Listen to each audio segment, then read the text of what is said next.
আমি নবী বলেছি জানাজারে ইমামের পিছনে সূরা ফাতিহা তোমরা পড়বে, জানাজার সালাতে তোমরা সূরা ফাতিহা পড়বে, কিন্তু তোমরা ইমামের পিছনে হোক অথবা জানাজারে উপস্থিত হয়ে সূরা ফাতিহা পড়তে হবে বাধ্য।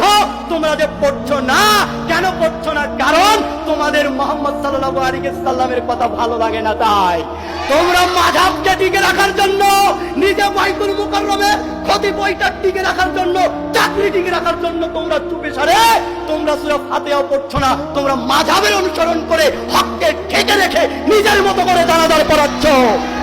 এই দেশে বেগম খালেদা জিয়ার জানাজা হয়েছে, এই দেশে বেগম খালেদা জিয়ার জানাজা হয়েছে, বাইতুল মুকাররমের খতিব তিনি জানাজা পড়িয়েছেন, তবে সূরা ফাতিহা নাকি পড়েনি গো, সে নাকি বলেছে সূরা ফাতিহা পড়তে হবে না। আরে কতজন বলেছে সূরা ফাতিহা পড়া যাবে না? আর আমরা আহলুল হাদিসরা কোরআন এবং সহিহ হাদিস থেকে অসংখ্য সিয়াসিত্তার প্রত্যেকটা কিতাব থেকে আমি ওমর ফারুক বিন সাইফুল্লাহ দলিল পেশ করতে পারবো ইমামের পিছনে সূরা ফাতিহা পড়তেই হবে এবং জানাজার সূরা ফাতিহা পড়তেই হবে ইনশাআল্লাহ।